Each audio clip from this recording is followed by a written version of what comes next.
Shalom, damai Kristus beserta kita. Hari ini saya akan mengajak kalian untuk bermain dengan angka. Kita intermezzo lagi sejenak. Sebelum saya melanjutkan materi kita mengenai Tuhan dan korelasinya dengan penciptaan alam semesta. Kita akan belajar mendalami ilmu gematria ala kabalis dengan menghitung umur dari alam semesta dan umur bumi yang sudah dihitung oleh para ilmuwan. Saya punya pertanyaan iseng, saudara. Dan karena pertanyaannya adalah pertanyaan yang iseng, maka saya berusaha mencari jawabannya juga sambil iseng-iseng saja. Tapi dari pencarian yang serba iseng ini, saya justru mengetahui bahwa ternyata dalam sejarahnya manusia, kita ini lebih dulu mengenal hitung-hitungan sebelum mengenal tulisan. Artinya manusia sudah mengenal angka sebelum mengenal huruf. Artinya lagi, manusia sudah belajar berhitung sebelum belajar menulis. Hal ini menjadi something tersendiri di otak saya. Oleh karena itu, dari pertanyaan yang iseng ini, akhirnya saya coba dalami menjadi satu isu yang lebih serius. Menjadi suatu perkara yang tidak bisa saya anggap remeh. Dari sekedar iseng, jadi tidak iseng lagi, saudara. Yang namanya pikiran itu memang nggak teli. Ono wae sing dicandak. Saya mau mengajak kalian untuk merasakan bagaimana rasanya menjadi seorang sofrim. Kita akan coba mengkorelasikan otak-atik gatuknya para ilmuwan ke dalam otak-atik gatuknya para kabalis. Oke, kita mulai saja. Pertanyaan iseng saya begini, saudara. Berapa kira-kira umur semesta alam ini menurut ilmu pengetahuan? Apa saudara ada yang sudah mengetahuinya? Kemarin saya coba browsing untuk mencari jawaban tersebut.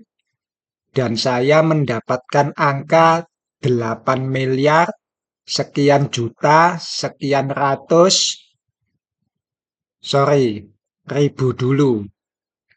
8 miliar, sekian juta, sekian ribu, sekian ratus, sekian puluh, sekian tahun. Nanti kalian cek kembali ya, benar atau tidaknya. Lalu saya juga punya pertanyaan yang kedua. Berapa umur bumi menurut ilmu pengetahuan? Dan hasilnya adalah 4 miliar sekian juta, sekian ribu, sekian ratus, sekian puluh, sekian tahun.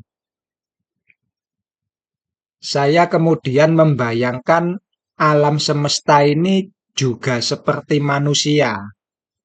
Saya mau mengantropomorfiskan alam semesta. Jika alam semesta ini berumur 13 miliar tahun dan umur bumi adalah 4 miliar tahun, umur berapa alam semesta ini hamil untuk melahirkan bumi?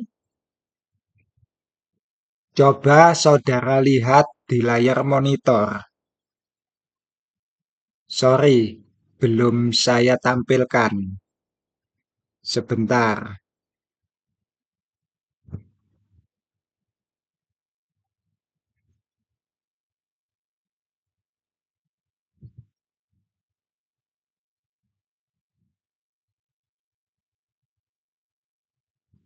Nah, itu dia. Saya ulang ya.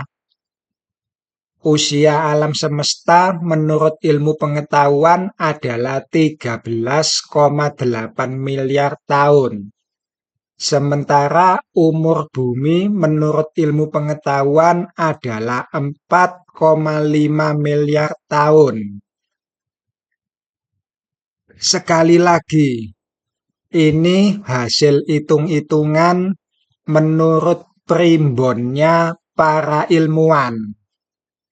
Umur semesta alam dan umur bumi menurut primbon ilmu pengetahuan didapat angka-angka tersebut 13 dan 4, 8 dan 5.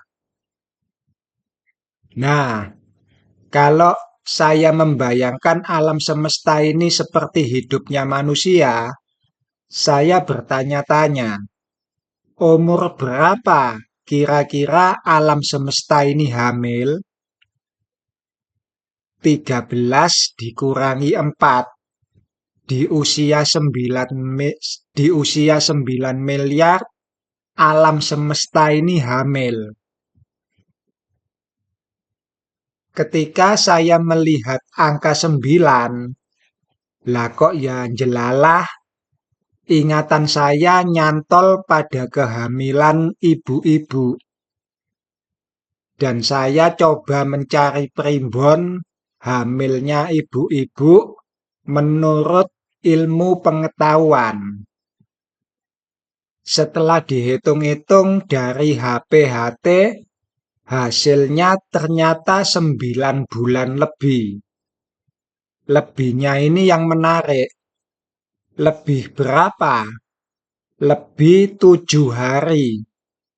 Apakah ini cocok logi dengan 7 hari penciptaan?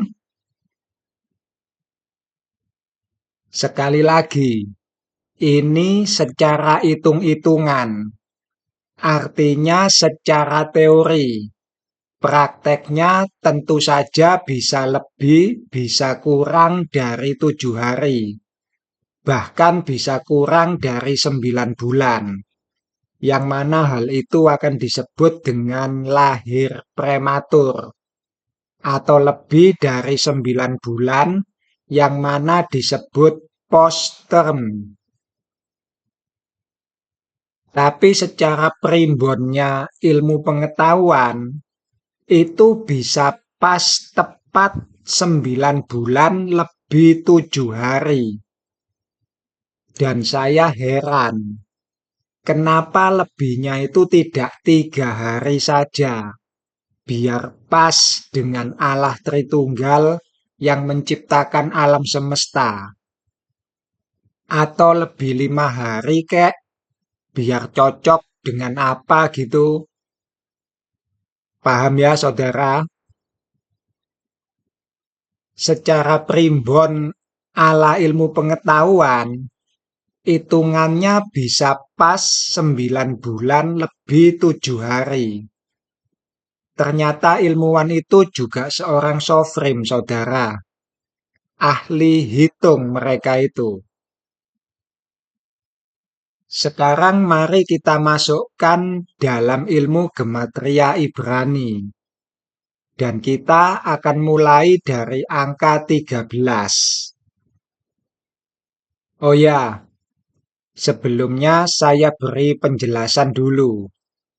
Metode gematria itu ada banyak, saudara.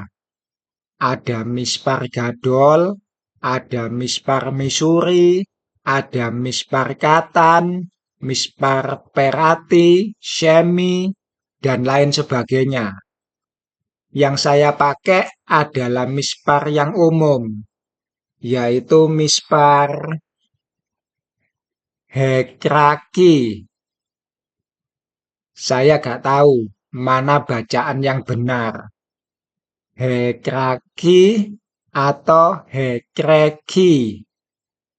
Kalau menurut nikutnya, di bawah res itu pakai sere.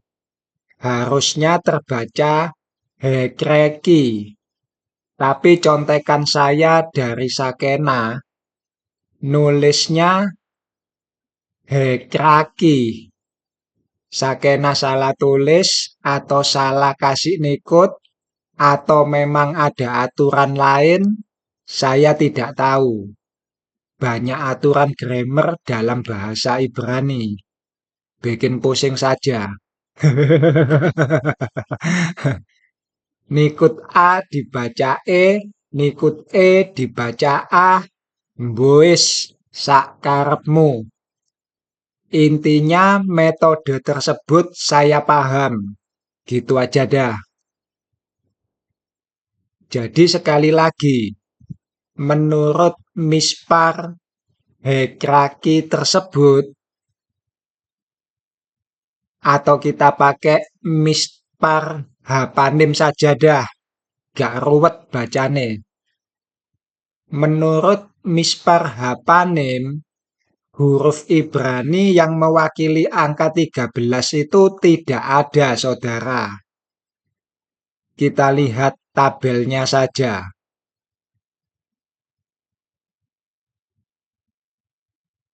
Saudara bisa lihat sendiri. Tidak ada perwakilan dari angka 13. Terakhir adalah angka 10 yang diwakili oleh Yod. Tidak ada angka 11, tidak ada angka 12, tidak ada angka 13.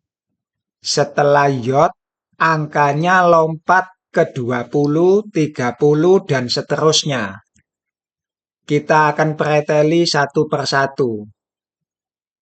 Angka 13 memang tidak ada dalam tabel gematria Ibrani. Tapi angka 13 bisa dijadikan sebuah kosakata. Pertanyaannya, kosakata apa yang setara dengan angka 13? Dari angka dijadikan huruf itu sulit, saudara. Kecuali mungkin kalau saudara sudah kaya vokab bahasa Ibrani dan sudah hatam angka-angkanya.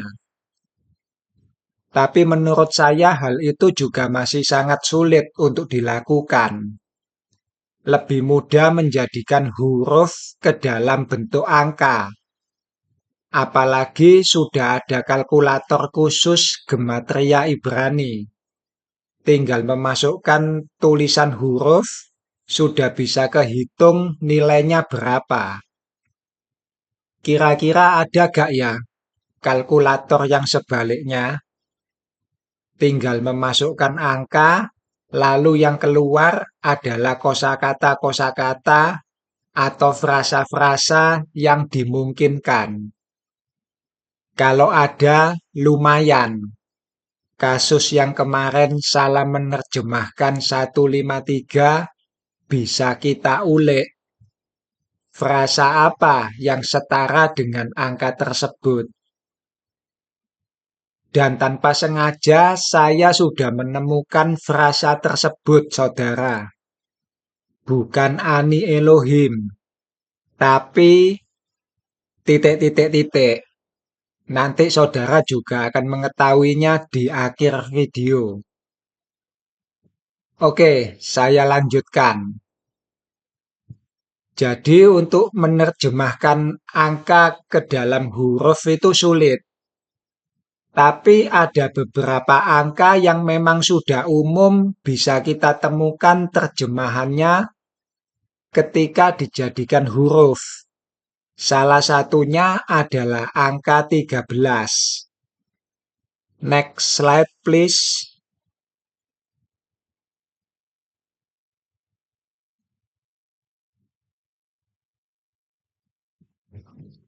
Nah, itu. Angka 13 itu mempunyai kosakata yang setara dengan ehad, alef, het, dalet. Kalau dijumlahkan hasilnya adalah 13. Juga setara dengan kosakata ahafah, alef, he, bet, he. Jadi ehad punya korelasi dengan ahafah yang disatukan oleh angka 13. Dan angka 13 ini kalau saya reduksi bisa berarti 1 ditambah 3. Hasilnya adalah umur bumi yang sudah dihitung oleh para sofrim versi ilmuwan. Jadi umur semesta yang saya reduksi menghasilkan umur bumi. Maka angka 13 ini dalam korelasinya dengan kosakata ehad dan ahafa, kita bisa membacanya demikian. Alam semesta dan seluruh isinya diciptakan oleh Sang Ehad dengan penuh cinta kasih.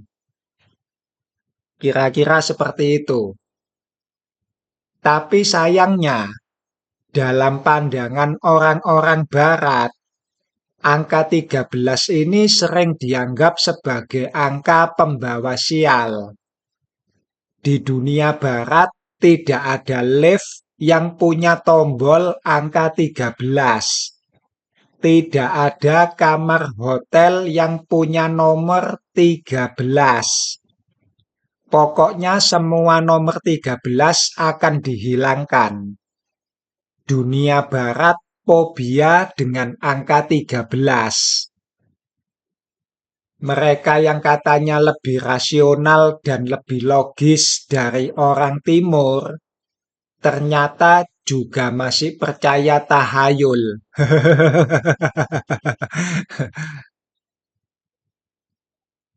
Jadi dalam dunia timur, khususnya dalam gematria Ibrani, angka 13 ini punya banyak makna yang positif, meskipun ada juga makna negatifnya. Tapi angka 13 lebih banyak punya makna yang positif. Mari kita lanjut ke slide selanjutnya.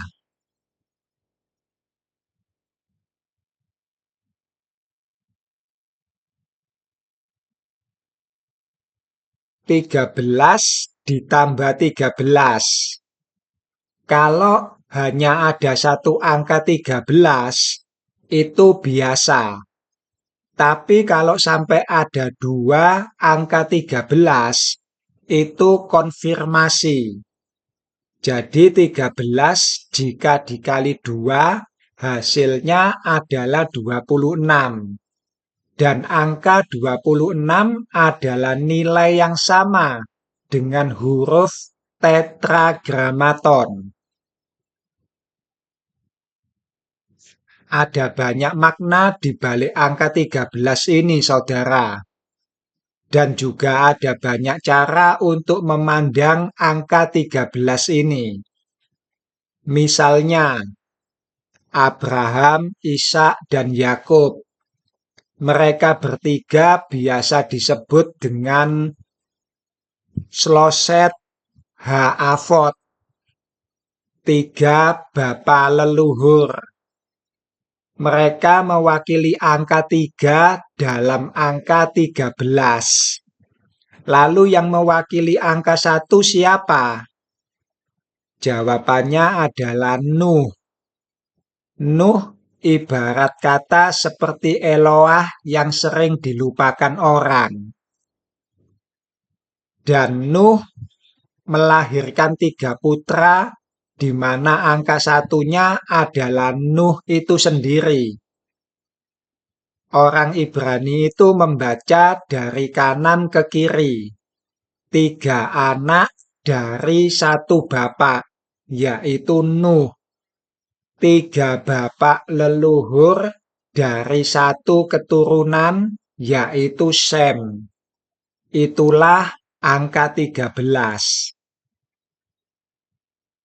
Bahkan ada rabi Yahudi yang secara implisit ingin menyindir umat Trinitas dengan mengatakan demikian.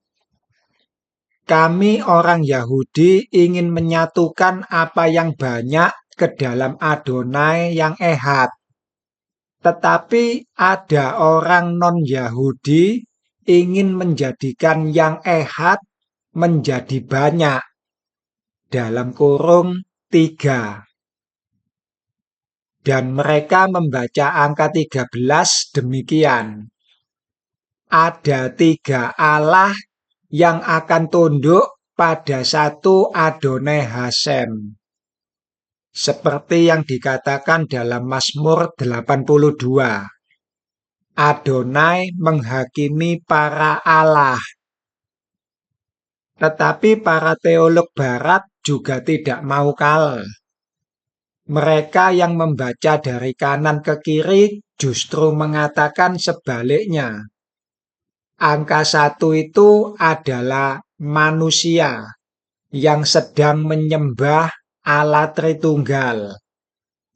Angka 1 adalah angka manusia, angka 3 adalah angka untuk Tuhan. Bagaimana kalian memandang angka 13 ini?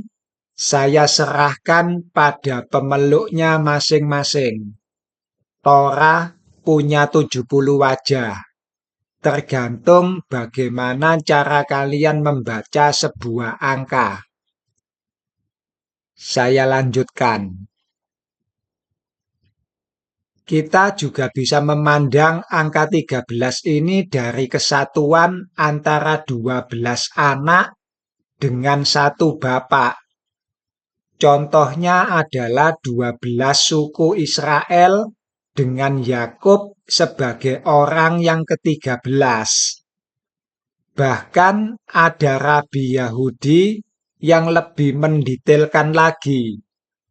Yakub punya 8 anak dari istrinya dan 4 anak dari budak istrinya. Sehingga 8 ditambah 4 ditambah 1 adalah 13. 13 juga bisa menjadi lambang dari 12 rasul dengan Yesus sebagai kepala. Bahkan ketika Yudas Iskariot tidak lagi dianggap sebagai rasul dan Yesus juga telah diangkat ke surga, mereka memilih Matias sebagai rasul yang ke-12. Lalu siapa yang menjadi orang ke-13? Jawabannya adalah Rabi Saul. Rabi Saul menjadi orang yang ke-13.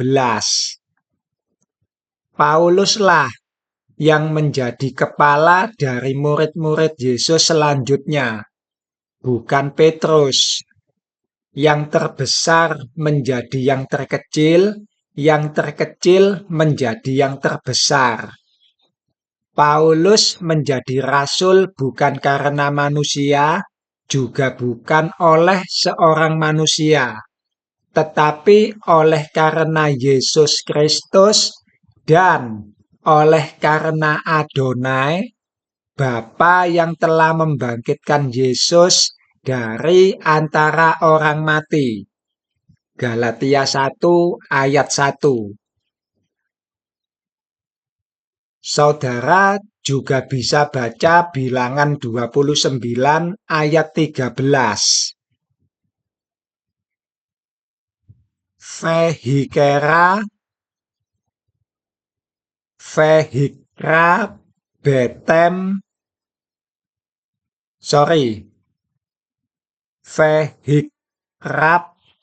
betem vehikraptem olah isyeh reak nikoa Adonai parim bnei bakar slosah asar elim senayim kefasim bnei sanah arba asar temimim yihyu.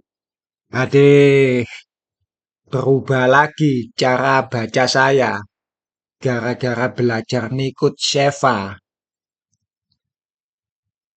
Pada waktu itu haruslah kamu mempersembahkan sebagai korban bakaran, sebagai korban api-apian yang baunya menyenangkan bagi Tuhan.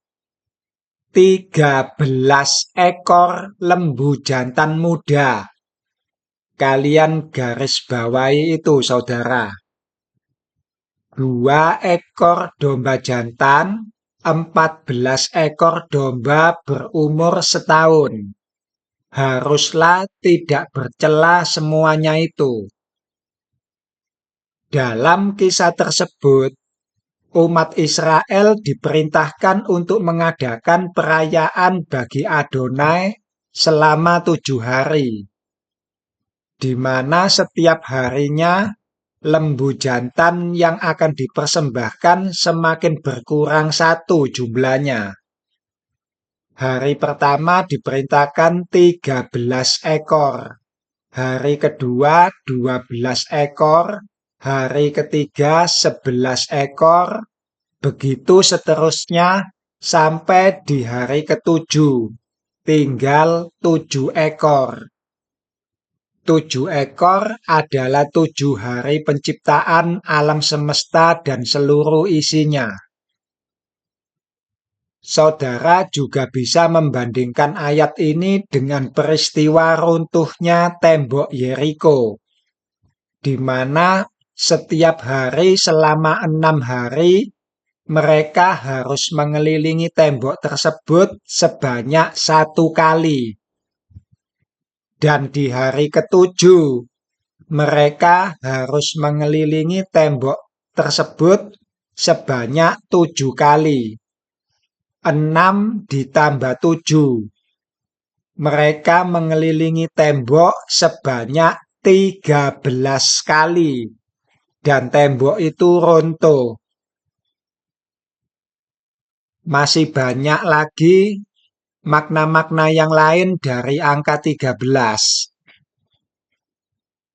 Orang Yahudi dianggap akil balik setelah umur 13 tahun. Bar mitzvah. Kalian bisa cari sendiri untuk hal-hal yang sudah umum dari gematria angka 13 ini. Sekarang kita akan coba melihat huruf ke-13 dalam aksara Ibrani. Karena tidak ada huruf yang bernilai 13, maka kita lihat huruf ke-13-nya saja.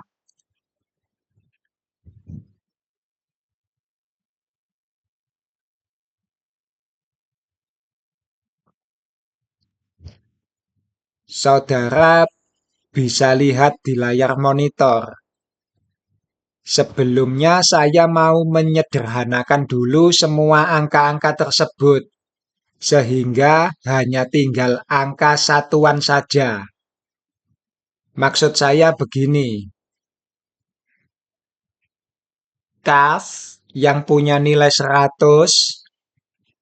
dan Yod yang punya nilai 10 akan saya samakan dengan Alef yang punya nilai 1.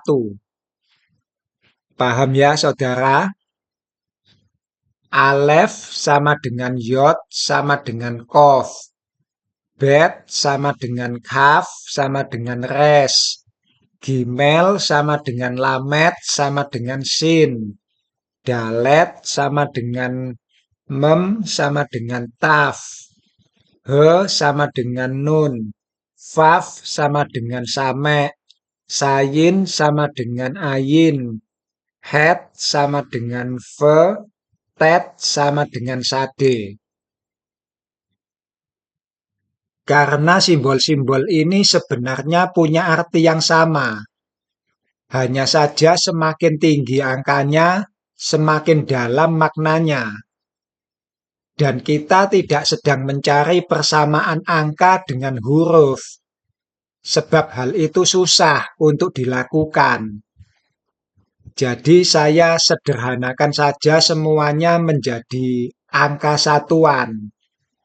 Kita tidak membutuhkan angka puluhan atau ratusan. Baik, mari kita lihat huruf ke-13 dari aksara Ibrani itu apa? Yod 10, Kaf, Lamet, Mem.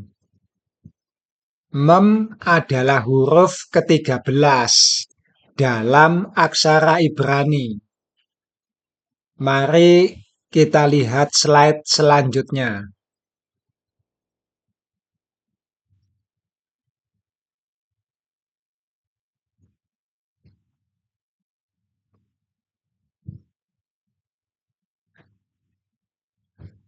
Mem kalau ditulis hanya terdiri dari mem dan mem sofit. Di sana saya sudah mereduksi hasil penjumlahan dari dua mem.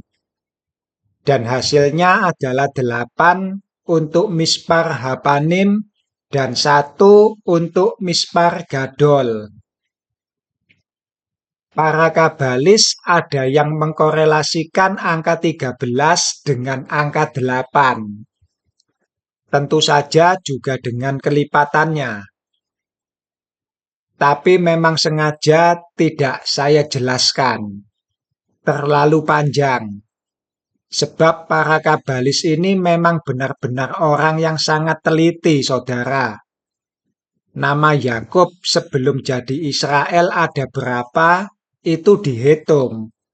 Kemunculan keberapa pun tidak luput dari hitungan. Dan ketika saya cek, ternyata memang benar adanya. Dan penjelasannya tersebut jadi terasa masuk akal. Korelasi-korelasinya itu bisa saya pahami.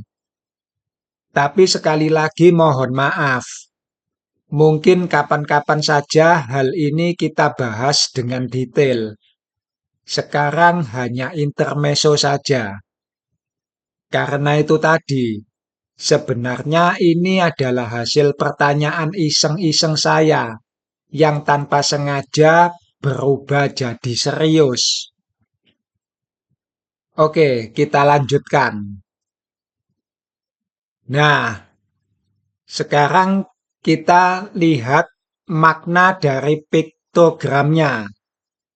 Mem mempunyai piktogram mayem. Air itu lambang kehidupan. Semua makhluk hidup pasti butuh air. Dan air itu bisa tenang tapi juga bisa bergelora. Hal ini melambangkan adanya suatu kekuatan yang diam-diam tapi bisa menghanyutkan. Selain itu, mem juga bisa menggambarkan sebuah rahim. Mem sofit bentuknya seperti rahim yang masih tertutup, di mana isinya adalah air. Korelasinya dengan penciptaan bumi adalah air yang ada di dalam diri mem bukanlah air biasa, tetapi air ketuban yang melindungi janin bumi yang ada di dalamnya. Paham ya, saudara? Sekarang mari kita beranjak pada angka 4, yaitu umur bumi saat ini. Umur bumi yang telah dihitung oleh para ilmuwan. Mari kita lihat slide selanjutnya.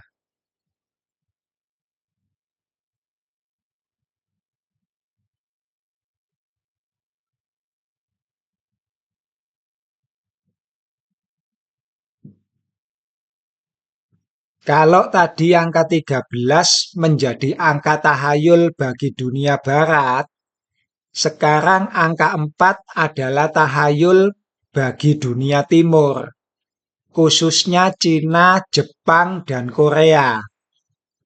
Negaranya orang-orang bermata sipit. Angka 4 kalau dilafalkan bunyinya mirip dengan kosakata mati. Jadi angka 4 itu sangat ditakuti dalam budaya Timur, khususnya tiga negara tadi, Cina, Jepang, dan Korea. Tetragrammaton sangat dihormati di dunia Timur. Baik, huruf keempat dalam aksara Ibrani adalah dalet dengan nilai gematria yang juga 4. Angka 4 yang dikonfirmasi dengan angka 4. Hasilnya adalah 8. Dalet kalau ditulis terdiri dari dalet, lamet, dan taf. Setelah saya reduksi, hasilnya adalah angka 2. Dari 1 ditambah 1. Jadi bisa kita baca yang satu memberi, yang satu menerima. Piktogram dari dalet adalah pintu. Maknanya sebagai jalan keluar masuknya kehidupan di alam semesta. Nafas Eloah dihembuskan sampai ke bumi. Di bumi diterima oleh semua makhluk hidup. Dan semua makhluk hidup yang mati, nafasnya akan kembali ke langit. Debu kembali pada debu, roh kembali pada yang memberi. Dalet itu juga merupakan simbol dari orang miskin. Semua bentuk materi yang sudah ada wujudnya sebenarnya adalah benda yang miskin. Dia tidak akan pernah punya wujud kalau tidak diberi sesuatu. Bumi kita itu butuh mayem untuk bisa ada wujudnya. Kurang lebih itu yang bisa saya berikan untuk angka 4. Sekarang mari kita lihat angka 9. Angka yang sudah matang untuk sebuah kehamilan. Next slide please.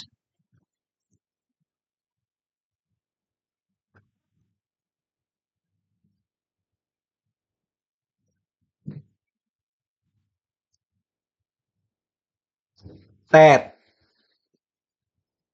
Huruf ke-9 dalam aksara Ibrani adalah tet. Dengan nilai gematria yang juga 9.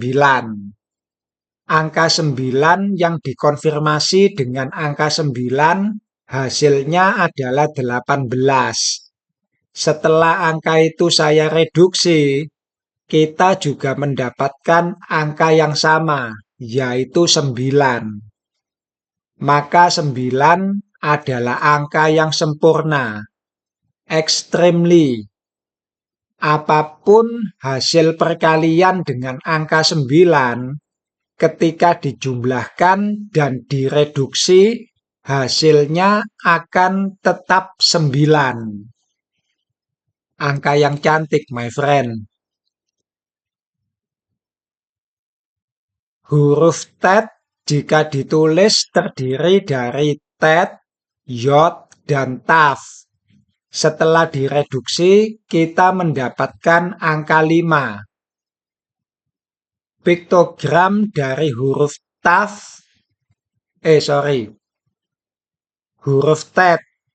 Piktogram dari huruf tet adalah sesuatu yang melingkar. Ada yang melihatnya sebagai sebuah keranjang, ada juga yang melihatnya sebagai ular. Dan saya pribadi melihatnya sebagai tali pusar yang ada di dalam sebuah rahim.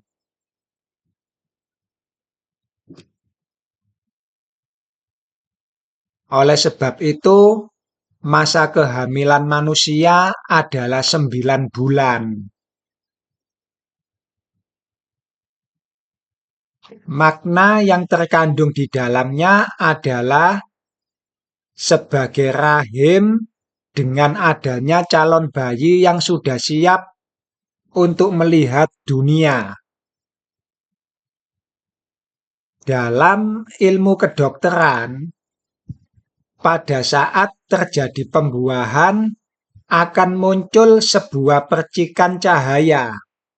Fenomena ini disebut dengan Sing spark. Kilatan cahaya yang sangat kecil dan cepat yang muncul tepat pada saat sperma berhasil menembus dan mengaktifkan sel telur. Luar biasa, saudara. Dan ini sebenarnya adalah peristiwa merakefet sampai lahirnya terang. Kejadian 1 ayat 2 sampai ayat 3. Haaretz haeta tohu favohu. Hose alpne tohum ruach Elohim mrakefet alpne hamayim. Vayomer Elohim Yehior Vayehior. Bumi menjadi belum berbentuk dan kosong, gelap gulita menutupi samudra raya, dan roh Allah melayang-layang di atas permukaan air. Berfirmanlah Allah, jadilah terang, maka terang jadi. Lahirnya kehidupan dimulai dengan lahirnya cahaya kecil. Luar biasa, saudaraku. Terpujilah nama Tuhan. Haleluya, haleluya. Mari kita lanjutkan.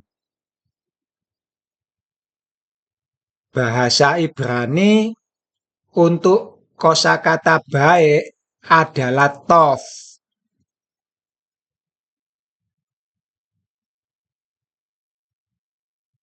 Kosakata ini sering muncul dalam kitab Kejadian 1. Dalam 6 hari penciptaan, selalu ada kata tov, kecuali di hari kedua. Dan di hari ketiga, kata tov muncul 2 kali. Sementara di hari ke-6 ditambahkan kata meot. Tov meot. Sangat amat baik. Bonusnya sekali. Amat sangat baik sekali. Jangan deh, nanti dikira nambah-nambahin firman Tuhan. Tov meot itu memang seperti itu artinya. Sangat baik. Tov meot. Oke, saudara. Saya rasa itu saja intermezzo kita mengenai gematria dari umur alam semesta dan umur bumi. Sebagai penutup, saya akan perlihatkan satu gematria lagi, yaitu Breshit bara Elohim et hashamayim ve'et haaretz. Mari kita lihat slide selanjutnya.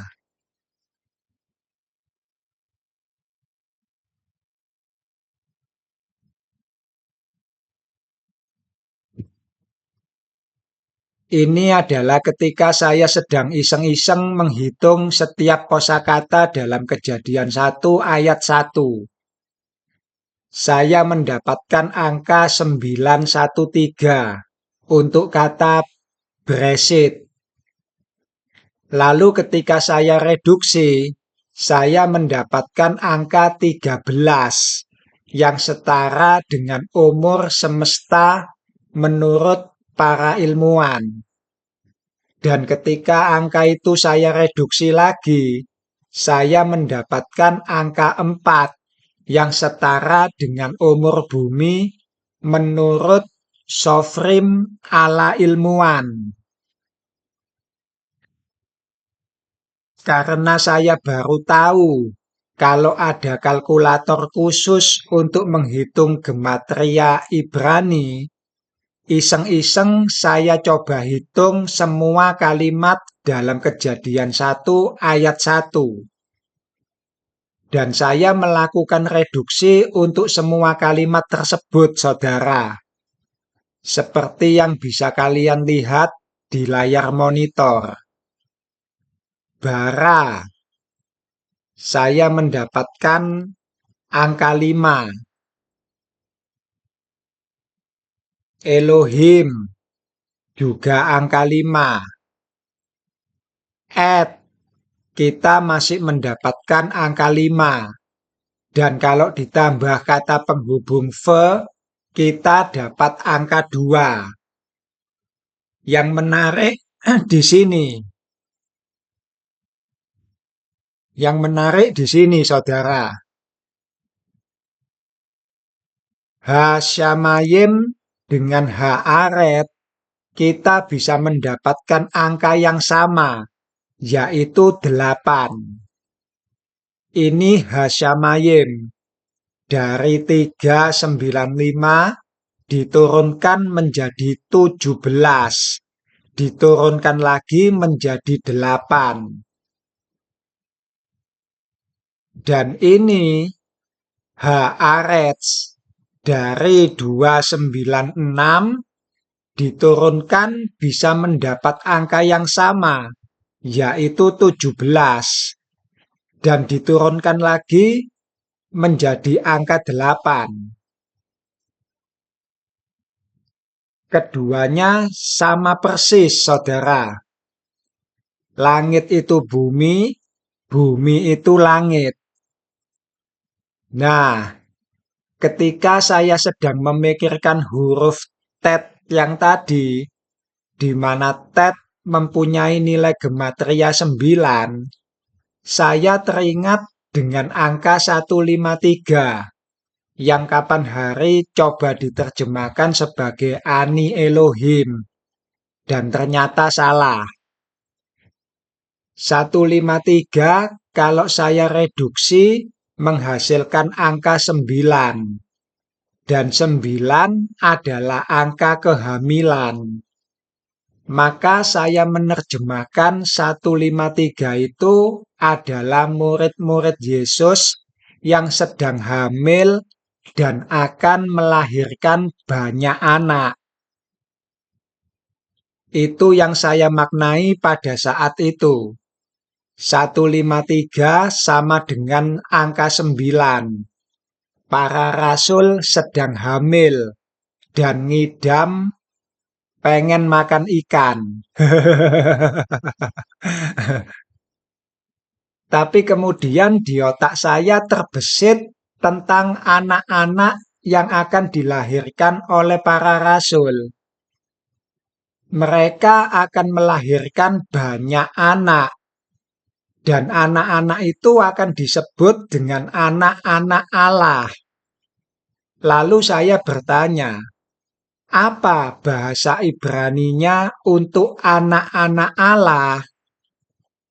Bukankah itu Bene Elohim? Lalu saya coba hitung Bene Elohim. Dan ternyata hasilnya tidak cocok. Bene Elohim hanya mendapatkan angka 148. Lalu ketika saya membaca Kejadian 6 ayat 2, di sana ada frasa Bene Ha Elohim. Dan ketika saya tambahkan H, ternyata hasilnya eng ing eng. Silakan lihat di layar monitor.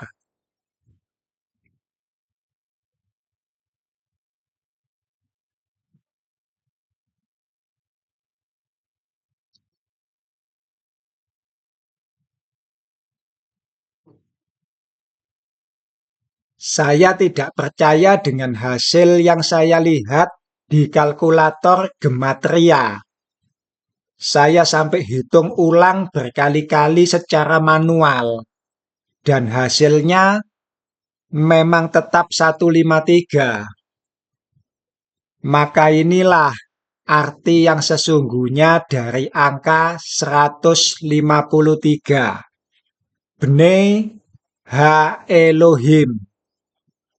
Kita adalah ikan-ikan hasil tangkapan para rasul.